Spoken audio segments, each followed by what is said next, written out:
For example, there are many human beings who say that Bhagwan Rajneesh, he's Almighty God. Once during question answer time, there was a Hindu brother who told me, Brother Zakir, we don't believe Bhagwan Rajneesh to be God. And I told him, I never said that the Hindus believe Bhagwan Rajneesh to be God. I said some people, many people believe Bhagwan Rajneesh to be God. I've read the Hindu scriptures. Nowhere do the Hindu scriptures say that Bhagwan Rajneesh is God. Let's put this Bhagwan Rajneesh to the test of Surah class. The first is, Kul huwallahu ahad. Say, he is Allah, one and only. Was Rajneesh one and only? Was he the only human being who has claimed to be God? There are many, hundreds. And in this country of ours, in India, there are thousands of men who have claimed to be God. But a Rajneesh Bhakt will say, no, he is unique. Let's go to the next test. Allahus Samad.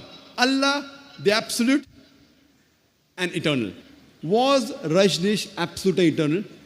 When you read his autobiography, it's mentioned in the autobiography of Rajneesh that he was suffering from diabetes mellitus, from asthma, from chronic backache. Imagine Almighty God suffering from diabetes mellitus, from asthma, from chronic backache. And the third test is, Lam yulid valam yulad. He begets not, nor is begotten. We know that Bhagwan Rajneesh, he was born in the state of Madhya Pradesh, and he had a mother and father. And in the year 1981, he goes to America, he goes to USA, and he takes thousands of Americans for a ride. And in the state of Oregon, he starts his own village, which was called as Rajneeshpuram. Later on, the American government, they arrest Bhagwan Rajneesh and they put him behind bars in prison. And Bhagwan Rajneesh says that the American government gave me slow poisoning. Imagine Almighty God being slow poisoned. And in 1985, the American government kicked Bhagwan Rajneesh out of USA, and he comes back to India and goes back to the city of Pune in Maharashtra, the state where I come from. And he goes back to his old center and gives it the name the Osho Commune. And if you go to the Osho Commune, and I've been there several times, it's mentioned on his samadhi, Bhagwan Rajneesh, Osho, never born, never died, but visited the earth from the 11th of December 1931 to the 19th of January 1990. Never born, never died, but visited the earth from the 11th of December 1931 to the 19th of January 1990. They forgot to mention in his samadhi that he was not given visas to 21 different countries of the world. Imagine Almighty God coming down to this earth. He wants to visit the world and he requires visas. He was not given visas to 21 different countries of the world. And the Archbishop of Greece said, if you don't remove Rajneesh out of this country, we will burn his house and the house of his disciples.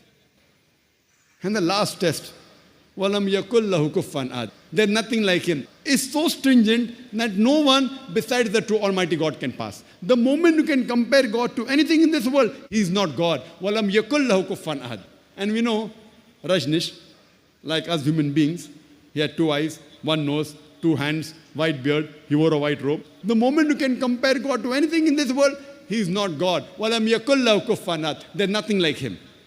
For example, if someone says, Almighty God is 1,000 times stronger than Arnold Schwarzenegger. You might have heard the name Arnold Schwarzenegger, the person who got the title Mr. World, the strongest man in the world, Mr. Universe, the strongest man in the universe. If someone says, Almighty God is 1,000 times stronger than Arnold Schwarzenegger, the moment you can compare God to anyone, whether it be Arnold Schwarzenegger, whether it be Dara Singh, whether it be King Kong, whether it be 1,000 times or 1,000,000 times, the moment you can compare God to anything in this world, he is not God. Walam yakul lahu kuffan ahad. There's nothing like him.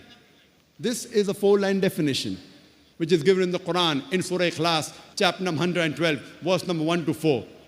That anyone who you claim to be Almighty God, if he fits in this 4-line definition, we Muslims have got no objection in accepting that person as Almighty God. So whichever God you're worshipping, I would like to tell the audience here and all my brothers, as well as my sisters, that whichever God you're worshipping, put him to the test of Surah Ikhlas. If that God passes the test of Surah Ikhlas, he is a true God. If he does not pass the test of Surah Ikhlas, he is not a true God.